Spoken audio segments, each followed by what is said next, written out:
They were talking about this deal that has been agreed that they're due to sign later after this bilateral meeting relating to a sort of joint investment fund co-managed by us and Ukraine in terms of monetizing minerals which are in Ukraine that have not yet been mined, and that those funds would go towards rebuilding Ukraine. They would go towards paying back the U.S. for some of the military aid that it's already committed to Ukraine. That deal hasn't been signed yet. And President Zelensky coming here today looking for that security backstop, as he said to President Trump he trusted President Putin on a deal once before, and President Putin hadn't kept up his side of the agreement, but President Trump has said to President Zelensky in the Oval Office what he said to the UK Prime Minister Sir Keir Starmer yesterday, what he said to the French President Emmanuel Macron on Monday, which is, I'm not talking about a security backstop until we get to a deal on peace, he said to President Zelensky, when we're talking about security, that's the easy part, he said, which means we're at a ceasefire and we're at peace. And President Zelensky said, I'm not doing a ceasefire deal until there is a security backstop. They are one. And the same, they have to come together. And then the meeting, got quite heated, we're told from our journalist colleagues who were in the room with President Trump and President Zelensky. They said, raising their voices there in that meeting in the Oval Office, and we have that tape for you now. We can bring it to you. What's your message for them? Well, if I didn't align myself with both of them, you'd never have a deal. You want me to say, really terrible things about Putin, and then say, hi, Vladimir, how are we doing on the deal that doesn't work that way? I'm not aligned with Putin. I'm not aligned with anybody. I'm aligned with the United States of America. And for the good of the world, I'm aligned with the world. And I want to get this thing over with you. See the hatred he's got for Putin? It's very tough for me to make a deal with that kind of, He's got tremendous hatred, and I understand that. But I can tell you the other side isn't exactly in love with. You know him either. So it's not a question of alignment. I have to. I'm aligned with the world. I want to get the things set I'm aligned with. Europe, I want to see if we can get this thing done. You want me to be tough? I could be tougher than any human being you've ever seen. I'd be so tough, but you're never going to get a deal that way. So that's the way it goes. One more question I would to respond to this. So look for 4 years in the United States of America. We had a president who stood up at press conferences and talked tough about Vladimir Putin, and then Putin invaded Ukraine and destroyed a significant chunk of the country. The path to peace and the path to prosperity is maybe engaging in diplomacy. We tried the pathway of Joe Biden of thumping our chest and pretending that the President of the United States' words mattered more than the President of the United States' actions. What makes America a good country is America engaging in diplomacy. That's what President H8 Trump is doing. Can I ask you? Sure, yeah, okay, so he occupied it. Our parts, big parts of Ukraine, part of East and Crimea. So he occupied it on 2014, so during a lot of years. Not speaking about just Biden, but those time was Obama. Then President Obama, then President Trump, then President Biden, now the President Trump, and God bless, now President Trump will stop him. But during 2014, nobody stopped him. He just occupied and he killed people. You know what the contact are? 2015, 2014, and 201. 2014, yeah, so I was not here. Yeah, but exactly right, yes, but during 2014 till 2022. Yeah, there was the situation the same, that people are been dying on the contact line. Nobody stopped him. You know that we had conversations with him. A lot of conversation, my bilateral conversation, and we signed with him, me, like a new president in 2019. I signed with him the deal. I signed with him Macron and Merkel.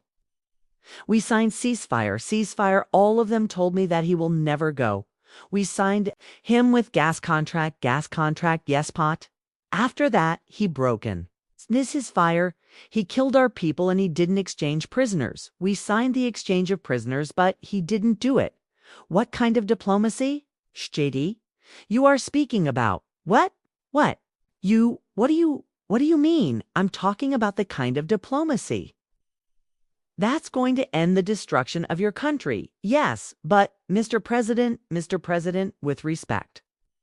You think it's disrespectful for you to come into the Oval Office and try to litigate this in front of the American media? Right now, you guys are going around and forcing conscripts to the front lines because you have manpower problems. You should be thanking the president for trying to bring an end to this conflict. You ever been to Ukraine that you say, what problems we have? I have been to. I've actually watched and seen the stories, and I know what happens is you bring them on a propaganda tour. Mr. President, do you disagree that you've had problems bringing people into your military, and do you think that it's respectful? 2. Come to the Oval Office of the United States of America and attack the administration that is trying to prevent the destruction of your country. A lot of questions. Let's start from the beginning. First of all, during the war, everybody has problems, even you, but you have nice ocean, and don't F now, but you will feel it in the future. God bless. Know that God bless, you will not have war. Don't tell us what we're going to feel. We're trying to solve a problem. Don't tell us what we're going to feel. I'm not telling you because you're in no position to dictate that. Remember this, you're in no position to dictate what we're going to feel. We're going to feel very good. Feel influ. We're going to feel very good and very strong. You will feel influenced. You're right now not in a very good position. You've allowed yourself in a very bad position and have to be right about from the very beginning of the war. You're not in a good position. You don't have the cards right. Now with us, you start having cards, right? Now you don't. You're playing cards. You're gambling with the lives of millions of people. You're gambling with World War II. You're gambling with World War I. And what you're doing is very disrespectful to the country. This country that's back to you far more than a lot of people said. They should have you said thank you once this entire meeting. No, in this entire meeting. If you said thank you, you went to Pennsylvania. In campaign for the opposition in October, offers some words of appreciation for the United States of America and the president. Who's trying to save your country, please? You think that if you will speak very loudly about the war, he's not speaking loudly, your country is in big trouble. Lot of talking, your country is in big trouble. I know you're not winning this. You have a damn good chance of coming out okay because of us, Mr. President. We are staying in our country, staying strong from the very beginning of the war. We've been alone and we are thankful. I said, thanks to you, this cabinet we gave you through this stupid president, $350 billion. We gave you military equipment and your men are brave, but they had to use our military. You didn't have our military equipment. If you didn't have our military equipment, this war would have been over in 2 weeks, in days. I heard it from Putin, in 3 days. This is something in 2 weeks. Of course, yes, it's going to be a very hard thing to do business like this. Just say thank you, accept that there are disagreements, and let's go litigate those disagreements rather than trying to fight it out in the American media. When you're wrong, we know that you're wrong. But you see, I think it's good for the American people to see what's going on. I think it's very important. That's why I kept this going so long. You have to be thankful. You don't have the cards. You're buried there. Your people are dying. You're running low on soldiers. Listen, you're running low on soldiers. This would be a damn good thing. And then you tell us, I don't want to cease fire. I don't want to cease fire. I want to go and I want. To this, look, if you could get a ceasefire right now, I tell you, you take it so the bullets stop flying and you meant stop getting killed.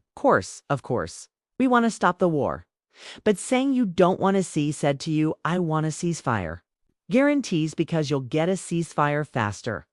Then ask our people about ceasefire. What they think that wasn't matter for you, that wasn't with me, that was with a guy named Biden, who was not a smart person, that was with Obama. It was your president, that was with Obama, who gave you sheets and I gave you javelins. I gave you the javelin to take out all those tanks. Obama gave you sheets. In fact, the statement is Obama gave sheets and Trump gave javelins. You got to be more thankful because, let me tell you, you don't have the cards with us. You have the cards, but without us, you don't have any cards. One more question to Mr. Vice President. I'm sorry here. There'll be a tough deal to make because the attitudes have to change. What if Russia breaks this far? What if Russia broadcasts talks? What do you do then? I understand that it's it's conversation right now. What are you saying? She's asking, what if Russia breaks the ceasefire? What if anything? What if a bomb drops on your head right now? Okay, what? Have they broke it? I don't know. They broke it with Biden because Biden, they didn't respect him. They didn't respect Obama. They respect me. Let me tell you, Putin went through a hell of a lot. With me, he went through Afghani witch hunt, where they used him and Russia. You ever hear of that deal? That was a phony Hunter Biden, Joe Biden scam. Hillary Clinton, Shifty Adam, Schiff. It was a Democrat scam, and he had to go through that. And he did go through it. We didn't end up in a war, and he went through it. He was accused of all that stuff. He had nothing to do with it. It came out of Hunter Biden's bathroom. It came out of Hunter Biden's bedroom. It was this disgusting. And then they said, oh, the laptop from hell was made by Russia, the 51 agents. The whole thing was a scam. And he had to put up with that. He was being accused of all that stuff. All I can say is this. He might have broken deals with Obama and Bush. And he might have broken them with Biden. He did, maybe he didn't. I don't know what happened, but he didn't break him with me. He wants to make a deal. I don't know if you can make a deal. The problem is I've empowered you to be a tough guy. And I don't think you'd be a tough guy without. The United States and your people are very brave. But you're either going to make a deal or we're out. And if we're out, you'll fight it out. I don't think it's going to be pretty, but you'll fight it out. But you don't have the cards, but once we sign that deal, you're in a much better position, but you're not acting at all thankful. And that's not a nice thing. I'll be honest, that's not a nice thing. All right? I think we've seen enough. What do you think? Huh? This is going to be great. Television, I will say that, all right? We'll see what we can do about putting it applause. Together we'll see. Music, no guys, come on please. That is the tape relay. We have just had an extraordinary meeting with President Zelensky and Donald Trump, and you have seen the extremely tense and difficult exchanges between J.D. Vance, Donald Trump, and President Zelensky, Donald Trump, telling Zelensky to be thankful and accusing the president of gambling with World War I. J.D. Vance accusing Zelensky of acting inappropriately in the Oval Office, and Zelensky pushing back, inviting J.D. Vance to visit Ukraine and see what has happened for himself, and Zelensky saying to Trump that there should be no compromises with Putin. But we saw raised voices, both sides arguing in front of the TV cameras and assembled journalists in the Oval Office, and Donald Trump ending that exchange, saying he wanted to keep it going effectively so that people could see what the attitudes were, and saying the attitudes from Zelensky had to change and that he had empowered the Ukrainians to fight. But if they didn't do a deal, they would only have to fight it out, and that they were not in a good position. Donald Trump kept repeating to Zelensky that they did not have the cards by UKK News.